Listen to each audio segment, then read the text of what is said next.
What if a fortress, feared for generations, could fall without a single sword? What if a city, built to withstand armies, could crumble from a sound of praise, a sound of faith? Jericho stood tall, its walls thick and unshaken, a fortress surrounded by legend. No force had ever broken through its mighty defenses. It was the gate to Canaan, and behind its stone bulwarks lay the first great challenge of Israel's new chapter. But the people who approached this city were not like other nations. They brought no siege engines, no battering rams, and no weapons of war. What they carried was something far more powerful, the presence of the living God. This is not merely the story of a battle. It is the unveiling of divine strategy, a glimpse into the way God works in ways we would never expect. It's the story of a promise kept, a nation's obedience tested, and a woman whose faith would shape the future of redemption. After 4 decades in the wilderness, 40 years marked by wandering, rebellion, and miracles, the people of Israel had finally crossed over into the land God had promised them. The Jordan River, once a formidable natural barrier, was parted before them by the same God who had parted the Red Sea. They crossed on dry ground, stepping into the unknown with their feet on the soil of Canaan for the first time. At their head now stood Joshua, the chosen successor of Moses. He had watched an entire generation pass away in the desert. He had seen God's power and felt his presence in the cloud and fire. Now he carried the responsibility of leading a people shaped by divine provision, by manna from heaven, water from rocks, and guidance from above. Their first test in this new land was a city no one dared to challenge, Jericho. Jericho was no ordinary city. Its walls weren't just barriers. They were symbols of power, pride, and human security. It was a place of fearsome reputation. But Jericho didn't shut its gates because of Israel's numbers. It shut them because of the God who marched with them. Word had spread, stories of seas splitting, kings defeated, and a people who moved not by might, but by divine instruction. Even before stepping into Canaan, Joshua had sent 2 spies to secretly explore the land, focusing on Jericho. Their journey brought them to the house of a woman named Rahab. She was not a noblewoman, not a prophetess, nor a queen. Rahab was a prostitute. But God often chooses the unlikely to fulfill his purposes. Rahab had heard the stories of Israel's God parting the Red Sea, of entire armies falling before them. Her heart trembled, but not with fear, with belief. She recognized something holy moving in the world, and she wanted to be part of it. When the king's soldiers came looking for the spies, Rahab faced a decision that would define her legacy. She could save herself by handing them over, or risk her life to protect strangers sent by God. With remarkable courage, Rahab hid the spies on her roof beneath stalks of flax. She sent the king's men away with a lie, claiming the visitors had already left the city. Then, under the cover of night, she approached the men and made a plea that would echo through generations. "I know that the Lord has given you this land. Everyone here is afraid. We've heard how your God dried up the Red Sea and defeated mighty kings. The Lord your God is the supreme God of heaven and earth. Please show kindness to me and my family when you take this city." The spies, deeply moved by her faith, gave her a sign, a simple scarlet cord. "Tie this in your window," they said, "and gather your family in your house. When the Lord gives us the city, all who are with you will be saved." Rahab agreed, and with trembling hands, she lowered the men by rope through her window, helping them escape into the hills. When the spies returned to Joshua, they carried more than information. They brought confirmation. The Lord had indeed gone ahead of them. The people were melting in fear. God was preparing the way.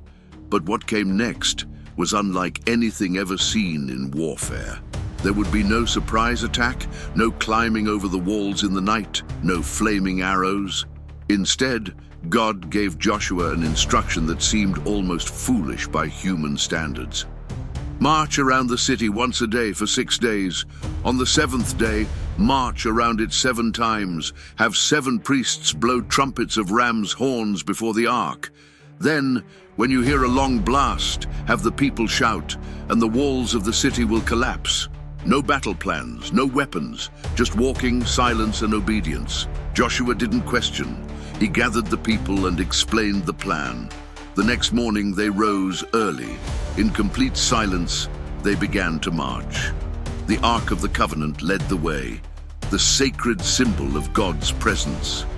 The priests blew their trumpets, a deep and haunting sound that echoed across the stone walls of Jericho. Inside the city, soldiers watched with confusion. What were the Israelites doing? Was this a ritual? A parade? The guards laughed, mocking the strange display. But the Israelites kept marching. Day after day they walked. They said nothing. They didn't stop. And by the 5th day, laughter had faded into unease. Jericho's people began to close their windows. Markets grew quiet.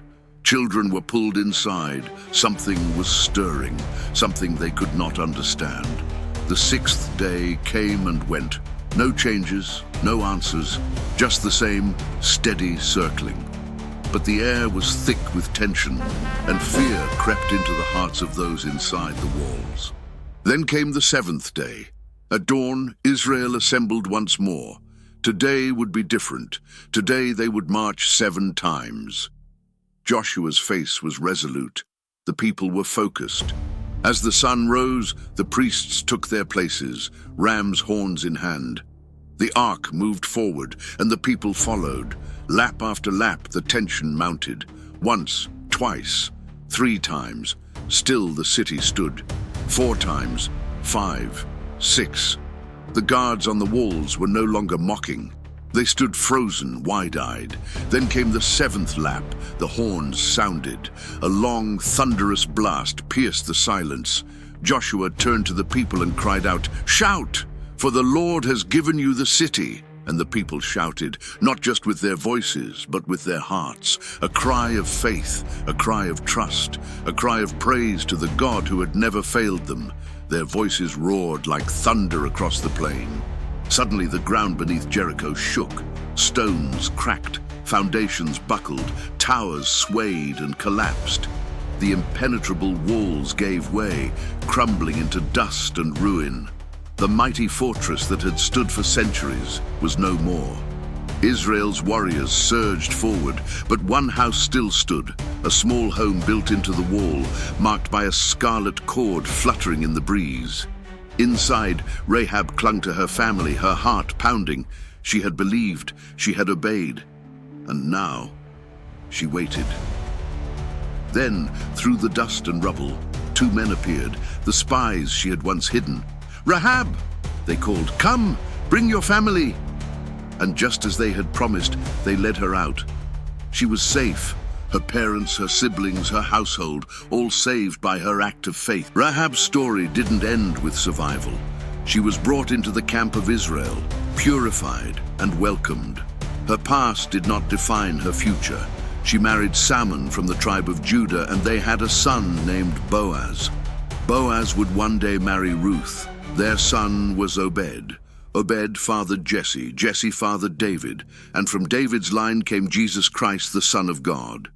Rahab, a woman scorned by society, became part of the royal lineage of the Messiah, all because she believed.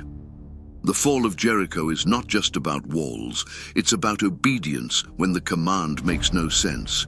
It's about trusting God's timing, even when it defies logic. And it's about what happens when worship becomes your weapon.